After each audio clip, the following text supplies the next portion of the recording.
جن جن لوگوں کے نام شامل ہیں وہ میں آپ کو بتا دوں. مسرت چیمہ اور جمشید چیمہ صاحب یہ وہ لوگ ہیں جن کو خان صاحب نے پہلے بھی کہا تھا کہ لاہور میں ٹکٹ دیا جائے, پھر پارٹی کے اندر سے اعتراض ہوا تھا, لیکن ان کی واپسی جماعت میں اسی طرح گارنٹیڈ ہے جس طرح عمران خان صاحب کی واپسی جو ہے وہ اقتدار میں گارنٹیڈ ہے, کیونکہ جتنی سپورٹ اس وقت ان کو عوام کی حاصل ہے. اسی طرح جمشید چیمہ اور مسرت چیمہ واپس آئیں گی جماعت کے اندر. فواد چودھری صاحب کا اگلے ہفتے ہی ملاقات ہوگی. علی نواز صاحب جو ہیں وہ بھی واپس آئیں گے. اس کے ساتھ ساتھ صداقت عباسی صاحب کو بھی واپس لیا جائے گا. عمر ڈار اور جو عثمان ڈار صاحب ہیں وہ ویسے ہی جماعت کے اندر ہیں. ان کی والدہ کا جو کردار ہے میرے خیال میں وہ بھی ایک مثالی رہا, جس طریقے سے انہوں نے ریزسٹنس کیا, جس طریقے سے انہوں نے الیکشن کمپین وغیرہ چلائی اور جس طریقے سے انہوں نے سیاست کی, تو وہ لوگ بھی واپس آئیں گے. باقی اس کے علاوہ کچھ اور نام بھی ہیں, لیکن جس طرح میں نے عرض کیا کہ کچھ ناموں کے حوالے سے ابھی بھی تحفظات ہیں. اب جن لوگوں نے واپس آنا ہے ان کی واپسی کے اندر اگر کوئی سب سے بڑی رکاوٹ ہے تو وہ جماعت کے اندر سے ہی رکاوٹ ہے. جن لوگوں نے جماعت کے اندر سپیس بنائی ہے ان کی خواہش ہے کہ یہ لوگ واپس نہیں آئیں, پر اینڈ آف دا ڈے جب عمران خان صاحب کہہ دیں گے تو ان لوگوں کی واپسی کوئی روک نہیں سکتا. اور جس دن عمران خان صاحب باہر آئیں گے آپ دیکھیں گے کہ بہت سارے لوگ جو اس وقت آگے نظر آتے ہیں, میں یہ بار بار کہتا ہوں اور اپنے ہر ولاگ کے اندر کہتا ہوں کہ جناب جو بہت سارے لوگ آپ کو نظر آتے ہیں آگے پیچھے آج کل, وہ خان صاحب کے آنے کے بعد باہر آنے کے بعد وہ آپ کو بہت آگے نظر نہیں آئیں گے. اچھا جی, اگلی جو خبر ہے اکانومی کے حوالے سے, اسٹاک ایکسچینج کے حوالے سے. آج کل آپ سن رہے ہوں گے, خبروں میں بھی سن رہے ہوں گے کہ اس میں 10,000 پوائنٹس کا اضافہ ہوا ہے اور اس کا انڈیکس اوپر گیا, اور حکومت یہ کہہ رہی ہے کہ یہ شو کرتا ہے کہ اکانومی جو ہے وہ براڈ بیسڈ اکانومی ہماری ترقی کر رہی ہے, یعنی مختلف سیکٹرز جو ہیں اس کے جو ہے وہ ترقی کر رہے ہیں. لیکن مزمل اسلم صاحب نے اس حوالے سے ایک ٹویٹ کیا ہے, یہ سامنے آپ ٹویٹ دیکھ سکتے ہیں. اس ٹویٹ میں انہوں نے پوچھا کہ کیا یہ براڈ بیس ترقی ہے یا یہ جو 10,000 پوائنٹس میں اضافہ ہوا ہے اس کی وجہ سے ڈیفرنٹ جو سیکٹرز ہیں ان میں ہمیں ترقی نظر آ رہی ہے, یعنی ان کے شیئرز میں اضافہ نظر آ رہا ہے, ان کی جو جسے آپ کہہ سکتے ہیں کیپٹل ورتھ میں اضافہ نظر آ رہا ہے. تو اس کا جواب نہیں ہے, یہ صرف 10 کمپنیوں تک محدود ہے. انہوں نے بتایا اس میں اور بھی بہت ساری چیزیں انہوں نے لکھی ہیں کہ جناب یہ جو ترقی آپ کو نظر آ رہی ہے چند سیکٹرز کے اندر ہے, جس کا مطلب یہ ہے کہ یہ صرف کچھ جو لوگ ہیں وہ اس سے فائدہ اٹھا رہے ہیں, زیادہ تر لوگ اس سے فائدہ نہیں اٹھا رہے, چند لوگوں کو اس سے فائدہ ہو رہا ہے, چند سیکٹرز کو اس سے فائدہ ہو رہا ہے. اور انہوں نے یہ بھی کہا کہ یہ جو موجودہ جس تیزی سے یہ انڈیکس اوپر جا رہا ہے جس کو بل رن بھی کہتے ہیں, کہ یہ کیا 2005 اور 2017 کے جو بل رن ہوا تھا اس سے زیادہ ہے. اس فائدہ اٹھانے والے جو لوگ اس میں شامل ہیں کیا یہ ان کی تعداد اس سے زیادہ ہے, یعنی یہ جو اسٹاک ایکسچینج اوپر جا رہا ہے, انڈیکس اوپر جا رہا ہے, شیئر میں اضافہ ہو رہا ہے, جو لوگ اس سے فائدہ اٹھا رہے ہیں چاہے وہ کمپنیاں ہو جائیں, انڈیویجولز ہو جائیں, سیکٹرز ہو جائیں, کیا ان کی تعداد جو 2005 اور 17 والا بل رن تھا اس سے زیادہ ہے؟ تو جواب ہے نفی میں جناب, اس سے زیادہ نہیں ہے. نیچے انہوں نے ایک چارٹ وغیرہ بھی شیئر کیا ہوا ہے جس کے اندر بہت ساری چیزیں آپ کو نظر آ سکتی ہیں. اس میں وہ لکھتے ہیں کہ دا کرنٹ جو 10,000 انکریز ہے پوائنٹس میں وہ are driven by only 10 stocks out of 500, کہ صرف 10 ایسے سٹاک ہیں جن کی وجہ سے یہ اضافہ ہوا ہے, اور 490 جو ہیں جن میں کوئی اضافہ نہیں ہوا یا وہ گھاٹے میں ہے. تو صرف جو 10 سٹاکس کی وجہ سے یہ اضافہ آپ کو نظر آ رہا ہے, تو یہ براڈ بیس نہیں ہے.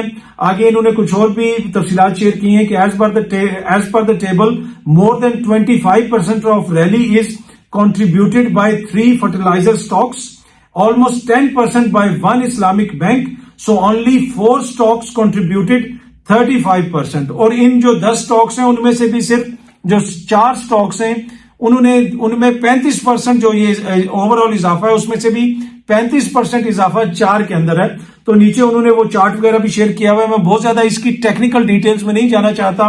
اس کا خلاصہ یہ ہے کہ جو اسٹاک ایکسچینج میں آپ دیکھ رہے ہیں تیزی, اس سے صرف چند لوگوں کو, چند سیکٹرز کو فائدہ ہو رہا ہے, سب کو فائدہ نہیں ہو رہا. اور لہٰذا اس کو بنیاد بنا کے یہ کہنا کہ اکانومی بہتر ہو رہی ہے تو وہ حقائق کے منافی ہے. اگلی سٹوری جناب, چھوٹی سی سٹوری آپ سے شیئر کرنی ہے. وزیر اعظم صاحب آپ کو پتا ہے کہ وہ اس وقت سعودی عرب میں ہیں, اور وہاں پہ انہوں نے ورلڈ اکنامک فورم میں بات کرتے ہوئے کہا ہے کہ جو ہائی لائٹ کرنے کی ضرورت ہے وہ ہے ان ایکوالٹی ان ہیلتھ کیئر. انہوں نے کہا کہ دنیا بھر میں جو ان ایکوالٹی ہے, کہیں پہ اچھی صحت کی سہولیات ہیں, کہیں پہ نہیں ہے، اس کو ہائی لائٹ کرنے کی ضرورت ہے۔ میرے خیال میں شریف خاندان سے زیادہ کون اس چیز کو بہتر طریقے سے ایکسپلین کر سکتا ہے، کیونکہ اکثر ان کے جو آپ خبریں سنتے ہیں کہ کسی کا علاج امریکہ میں ہو رہا ہے، کسی کا علاج برطانیہ میں ہو رہا ہے، اور جدھر یہ حکومت کرتے ہیں وہاں پہ کس قسم کی ہیلتھ کی صورتحال ہے وہ ہمارے سامنے ہے۔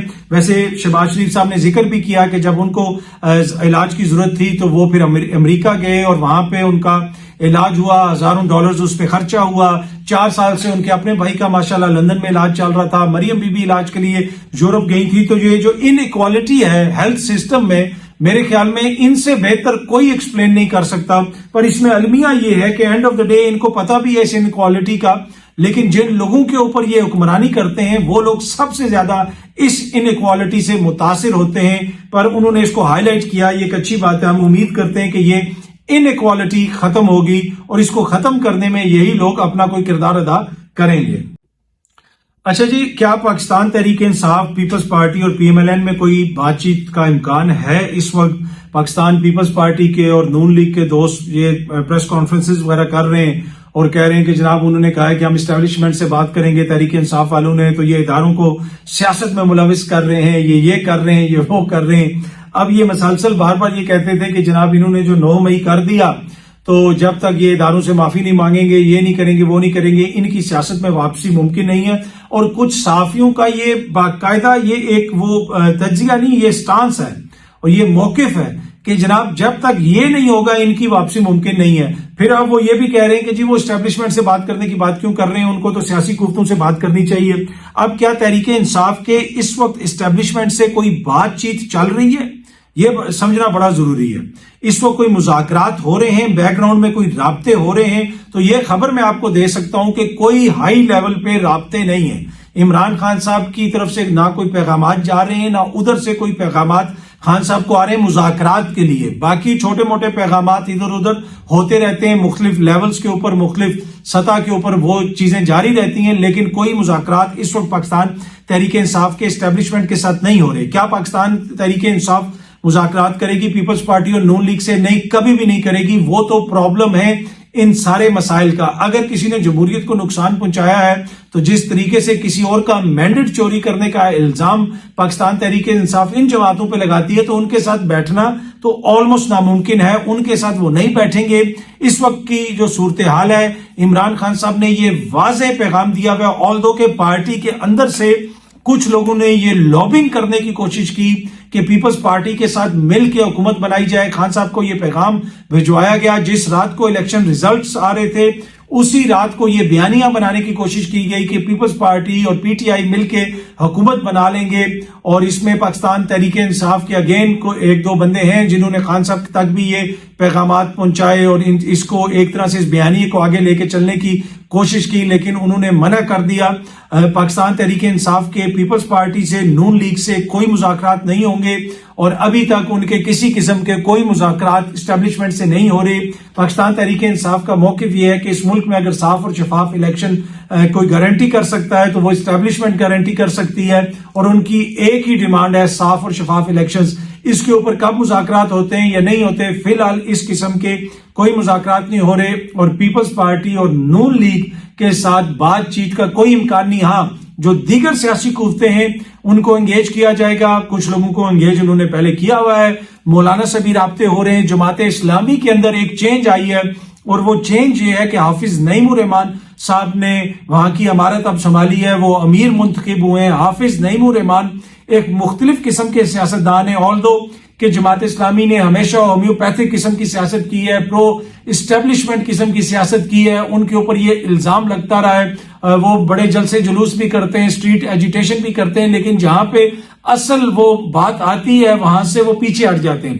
اگر دیکھا جائے تو پاکستان کی واحد جمہوری جماعت، حقیقی معنوں میں جمہوری جماعت اسلامی ہے۔ جس طریقے سے وہاں پہ امیر منتخب ہوتا ہے، اگر میں بھی ان کو جوائن کر لوں، آپ جوائن کر لیں، کوئی اور جوائن کر لیں، آپ جا کے وہاں پہ محنت کریں، جماعت کے اندر اپنا حصہ ڈالیں، تو ایک دن آپ بھی امیر منتخب ہو سکتے ہیں، لیکن کسی اور جماعت کے اندر یہ آپ نہیں کر سکتے۔ تو وہ ایک حقیقی معنوں میں جمہوری جماعت ہے، لیکن ان کی بدقسمتی یہ رہی ہے کہ وہ عین موقع کے اوپر ایک ایسا فیصلہ کر دیتے ہیں جہاں سے ان کی جو پاپولیرٹی ہے وہ ختم ہو جاتی ہے۔ اب جس طرح سنی اتحاد کونسل میں شامل ہوئے پی ٹی آئی والے، اگر وہ جماعت اسلامی میں شامل ہو جاتے تو آپ دیکھتے کہ اس وقت جماعت اسلامی کا گراف کدھر ہوتا، جماعت اسلامی کی پبلک کے اندر جو سپورٹ ہے وہ کدھر ہوتی، لیکن عین موقع کے اوپر وہ پھر گئے۔ مجھے پاکستان تحریک انصاف کے ایک بڑے سینئر لیڈر نے بتایا کہ ہم جماعت اسلامی میں شامل ہونے جا رہے ہیں، تو میں نے ان کو کہا کہ جماعت اسلامی آپ کو شامل نہیں کرے گی، ان کے فار سم ریزن ان کا وہ اس طرح کا جو ان کا میک ہے جماعت کا، جو اس وقت ان کا سٹرکچر ہے وہ یہ نہیں مانے گا، وہ سٹرکچر ریزسٹ کرے گا۔ انہوں نے کہا نہیں بھائی تمہیں کیا پتا، ہماری ان سے بات ہو گئی ہے، سب کچھ ہو گیا۔ میں نے کہا چلیں آپ دیکھ لیں، اور یہی ہوا۔ 3 دن کے بعد خبر آئی کہ جماعت اسلامی وہاں سے مکر گئی ہے، وہ ان کو اپنے ساتھ لے کے نہیں چلنا چاہتی، کیونکہ وہ چاہتے ہیں کہ جی آپ وفاق میں بھی کریں اور ادھر بھی کریں اور ادھر بھی کریں۔ بنیادی طور پہ انہوں نے انکار کر دیا۔ اب حافظ جو نعیم الرحمان صاحب ہیں وہ ایک مختلف سوچ رکھنے والے ہیں، ان کی جو میں نے تقاریر سنی ہے، ان کی جو میں نے گفتگو سنی ہے، وہ ماضی کے جو امیر ہیں ان سے تھوڑی سی مختلف ہے، اور جماعت کے اندر جو اولڈ گارڈ بیٹھی ہوئی ہے، اگر انہوں نے حافظ صاحب کی ٹانگیں نہ کھینچی تو مجھے یہ نظر آتا ہے کہ آنے والی سیاست میں جماعت اسلامی کا کردار کافی متحرک ہوگا، اور وہ پبلک جو سپورٹ ہے اس میں کافی انکریز ہو سکتا ہے اگر وہ حقیقی معنوں میں ویسی سیاست کریں جیسی سیاست حافظ نعیم الرحمان صاحب کرنا چاہتے ہیں۔ بہت جلدی آپ سب دوستوں سے دوبارہ ملاقات ہوگی۔ Thank you very much.